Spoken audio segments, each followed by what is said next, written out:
friends, if we have a illness or disease, we try to go to a hospital or meet a doctor. If doctor could not heal, where you will go? After spending all the money, let's see in the Bible, a lady with menorrhagia, that means bleeding, not 1 month, 2 months. She is struggling for 12 years. She spent almost all her money, but the doctors or apostle or leaders, family could not help. Rather, she developed faith. She did not give up in her life, but she's trying to reach out. Let's see what happened. Jesus was invited to go to Jairus' house to heal a daughter who's 12 years old. But this 12 years bleeding lady accidentally approaches Jesus Christ. She was isolated.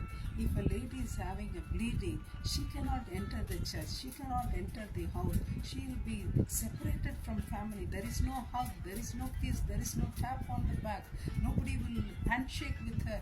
You know, in COVID, how people were isolated.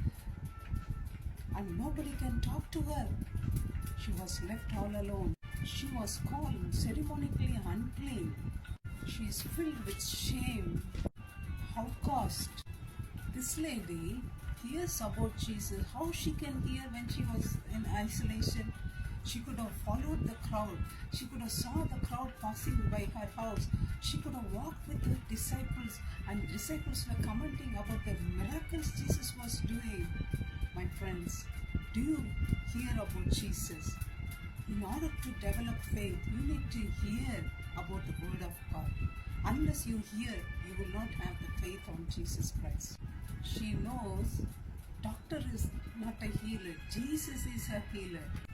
You know, if you lose blood, you will have dizziness and there is no strength to walk. I don't know how far she walked to reach out to Jesus. She made up her mind, I'm going to touch him. Whether Jesus, we can see in the Bible, he touched the leper, he touched the blind man, gave them life, future, healed them completely. But I'm not going to wait for Jesus' time to touch me. Unclean woman, when she touches Jesus, Jesus will be unclean? My God, no. The Holy God has the power. If you want to get his power, try for that one touch, my friends. She made up her mind, I'm going to touch his garment. Jesus has power in his word. Jesus has power in his eyes. Jesus has power in his touch. Jesus has power in his garments. Do you have anybody like this in the world? So she thought, this powerful Jesus, when I touch him, I should get healed. Jesus, one touch can change your life, whether you're drug addict or adulterous or criminal or whatever sin you are facing, my friends. The bitter God cannot be changed, but bitter life of us can be changed in a fraction of a second. She did not come face Jesus on the face. Instead, she's going at the back, touched the garment of Jesus.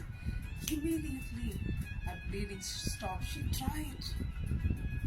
Jesus immediately realized that somebody touched him. Jesus knows that. But why did Jesus ask her, who touched me?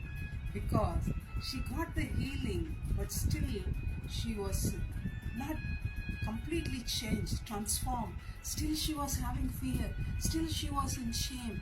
Still she was in anxiety. That's what Jesus wanted her full transformation. That's what Jesus wanted her to go happily. Called her daughter, your faith made you to heal.